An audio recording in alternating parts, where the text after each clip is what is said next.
Hi guys, welcome back to another video and a bit of a follow-up on the Jaguar that I got a few weeks ago. So if you missed part one, should we say, where we went and got this guitar and sort of had a quick look at it and how it was set up and everything, I'll link that above. But if you have already seen this, that video, you'll notice that I've put a tortoiseshell plate on here. And I put a poll up on the community page, you know, should I go tortoiseshell or keep it as white? And it was about a 60-30 split. 60% of people said go the tortoiseshell, 30% of people said keep with the white.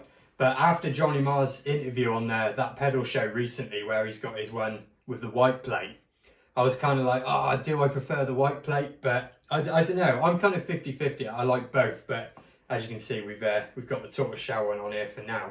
So before I kind of go on about, you know, how I'm getting on with this guitar, and I'll show you a few extra close-ups and stuff as well.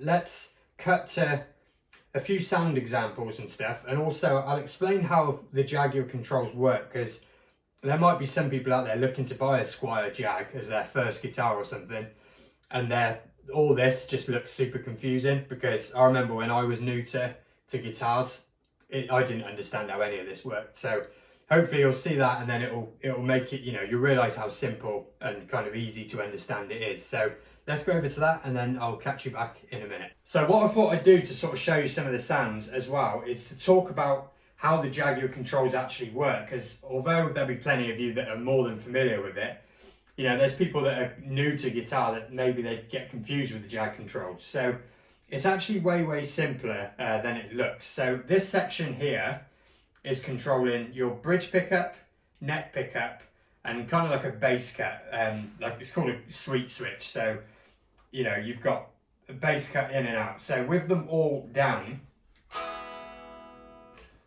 everything's off, the pickups are off. So like I said, middle one is bridge, this one here is neck. So we can flick on the bridge. And then we've just got the bridge. So bringing in the guitar sweetness switch, if I just play.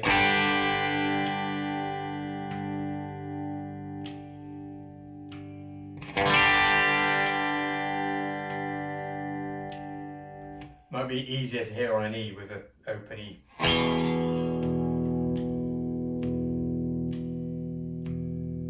So hopefully you can hear the bass sort of coming in. It's a very subtle effect, but that's what you've got. And then with the Jaguar bridge pickup, you've obviously got all your kind of classic surfy kind of, especially if we dial on some spring reverb. Let's switch that on and flood it up a bit.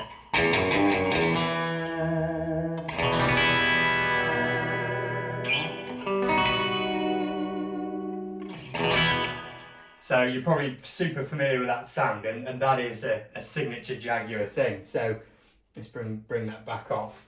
So then flick, if you want both, you just turn the neck on, and then of course you've got both pickups.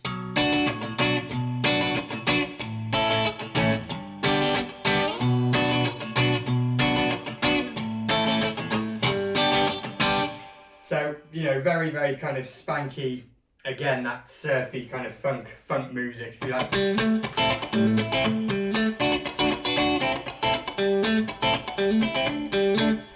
It'll do all that kind of jangly thing, and then if you just want the neck, turn the bridge off, and then you've just got the neck. Which is quite a bright sounding neck pickup, and you probably hear that sweet switch a bit more on the neck.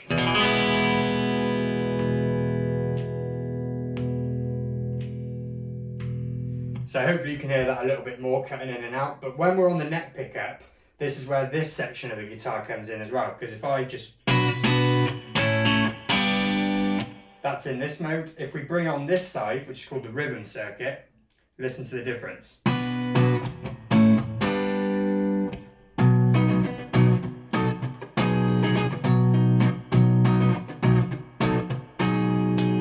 Back into the normal.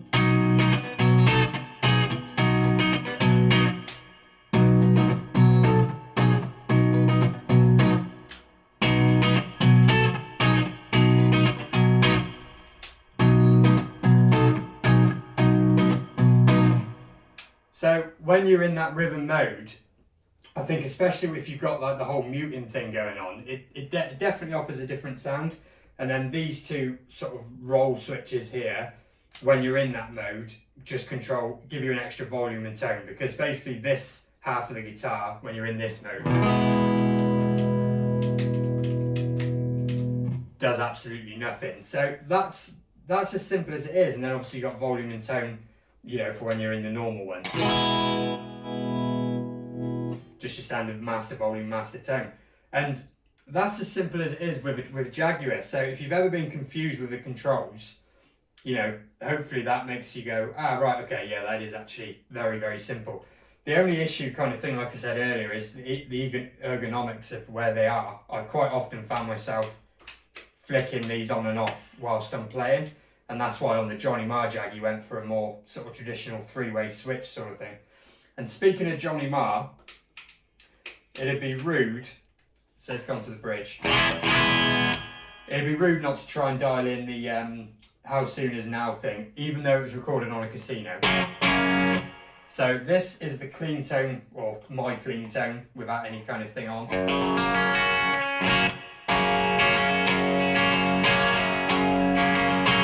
So we're not anywhere near. So let's start off with the chorus.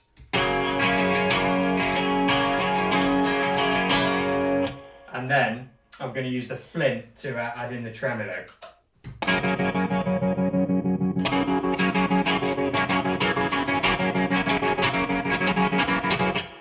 But it's a bit clean, so let's simulate an amp turned up louder with the DCX boost.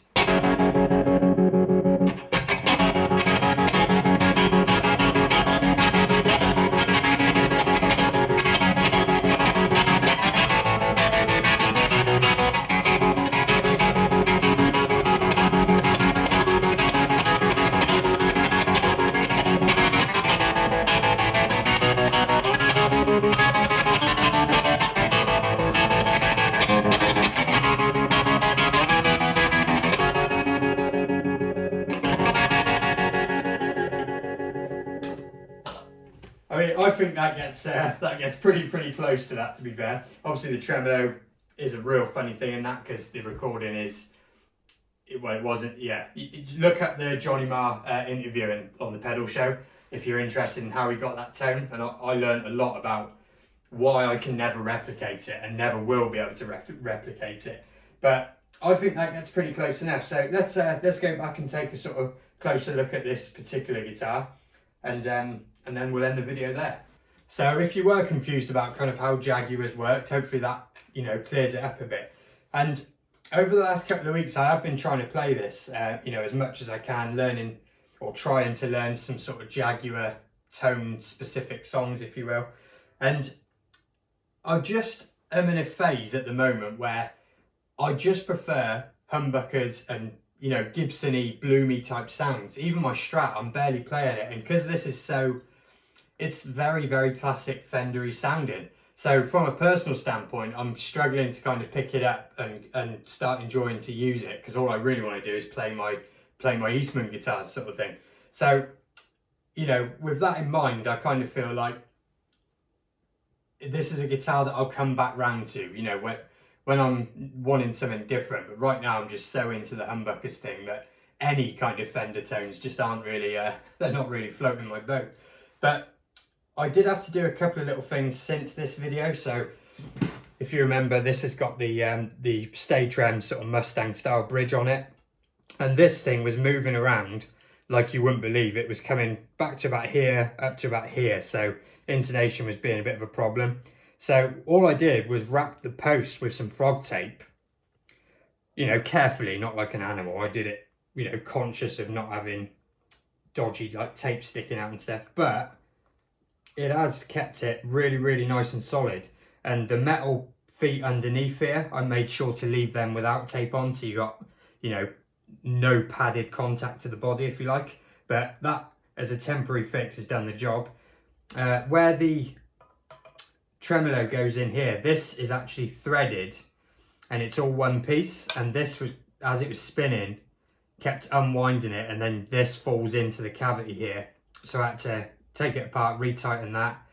And I put a bit of cycle chain grease down in there as well, so that this spins without affecting the thread just there.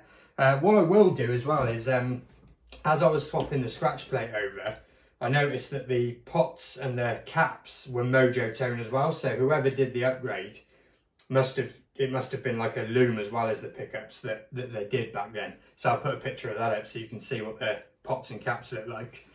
This little soldering mark just here, hopefully you can see that. If you remember on the first one, it was sort of that kind of size and very yellow and black. I did manage to clean that up, you know, without it looking too bad. And other than that, I've just been, you know, just playing about with it sort of thing. And one thing that probably is worth repeating again from the first video is that these older Squires, especially the years sort of 2008, 2009 to I'd say around 2013, 14, if you're looking at any Squire classic vibe, whether it's the Jaguar, Strat, Telly, it is so worth tracking down those early versions, because I mean, I've done this a lot of times now, and consistently those old Squires are just better. Not only do they feel better and sound better, but things like the rosewood board, I mean, you know, let's have a look at that rosewood. You just would never ever, you know, you'd never find that on a Squire these days. And even the original pickups, I remember I had a standard one of these in the shop when I had the shop. The Duncan designed ones, I think they're called. They were perfectly fine Jaguar pickups as well. And it's just well worth repeating anytime I get a Squire. You know, if you're looking for them, find the older ones, because they are out there. They are cheaper than the brand new Squires. You know, these haven't sort of flown up in value. But I think longer term, they're just going to be A, a better guitar, and B, they probably will go up a little bit in value, so you'll never lose anything on it sort of thing. I don't think they'll ever go up the same as, like, you know, the Squier JVs and stuff like that. They're never going to be £1,000 plus guitars sort of thing, but they're just well worth tracking down, and it's always worth repeating that sort of thing if you're looking at buying any kind of classic vibe Squire. So that's kind of a little follow-up on this guitar and how I'm getting on with it. And I will be back soon, back on the Eastmans, because again, that's just where my head's at the moment. So hopefully you enjoyed the video, and I'll see you on the next one very soon.